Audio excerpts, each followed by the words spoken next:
Selamat pagi anak-anak. Pada hari ini kita akan belajar tentang listrik dinamis. Karena kita tidak bisa bertemu secara langsung melalui Meet, jadi Miss Tian akan memberikan materi melalui video pembelajaran singkat hari ini. Dalam studi, listrik itu dibagi menjadi dua, listrik dinamis dan listrik statis. Tapi pada kesempatan hari ini kita akan belajar tentang listrik dinamis. Listrik dinamis mempelajari tentang muatan-muatan listrik yang bergerak yang menyebabkan munculnya arus listrik. Aliran muatan listrik positif disebut sebagai arus listrik.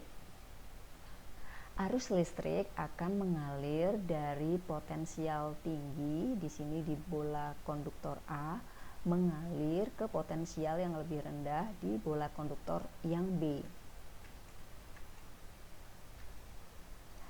Arus listrik dapat dianalogikan seperti aliran air. Di sini ada perbedaan potensial. Di sini terlihat ada perbedaan ketinggian yang menyebabkan air mengalir dari potensial yang tinggi ke potensial yang rendah, seperti juga arus listrik diibaratkan mengalir dari potensial yang tinggi ke potensial yang lebih rendah. Pada konduktor padat, aliran elektron itu mengalir dari potensial rendah ke potensial yang lebih tinggi. Ini berlawanan dengan arah arus listrik pada konduktor.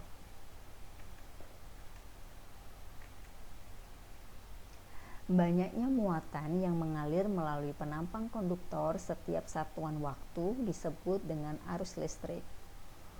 Dapat dirumuskan I sama dengan Q per T, di mana I adalah kuat arus listrik dalam satuan ampere, Q adalah muatan listrik dalam satuan coulomb, dan T adalah waktu dalam satuan second.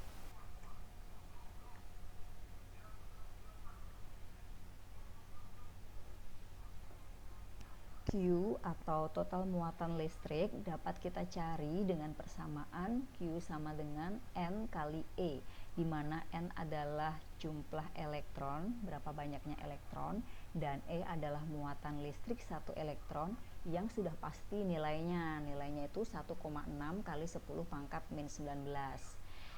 Jadi kalau anak-anak ingin mencari nilai Q-nya, tinggal kita kalikan aja jumlah elektronnya itu berapa, dikalikan dengan muatan satu elektron yang besarnya 1,6 kali 10 pangkat min 19.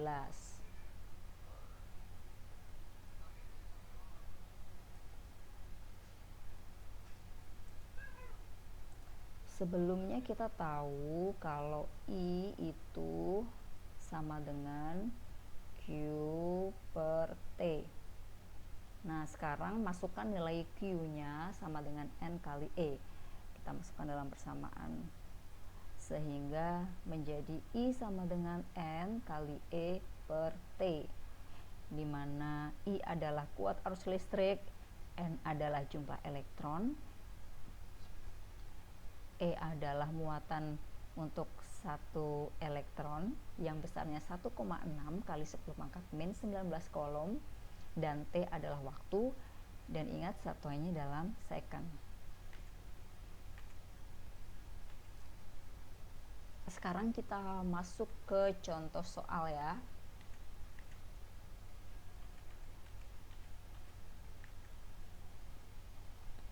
Misalkan di soal, tentukan jumlah elektron yang melintasi penampang kawat selama 1 jam jika kawat tersebut dialiri arus sebesar 0,8 ampere. Kita lihat dari soal, yang diketahui adalah E-nya, muatan 1 elektron yang melintasi kawat penghantar selama 1 jam. 1 jam itu berarti adalah T-nya.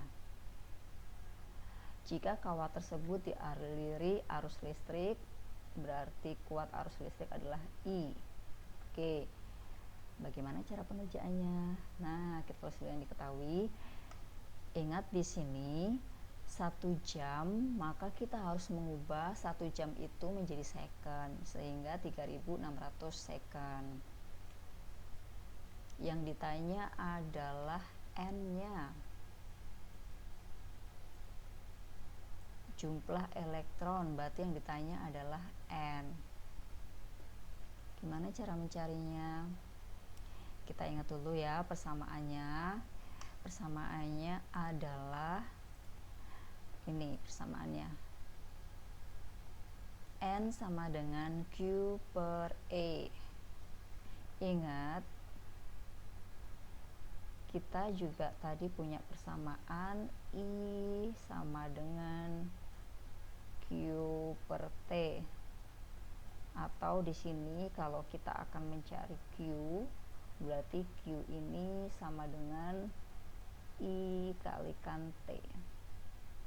Nah, kita masukkan di sini.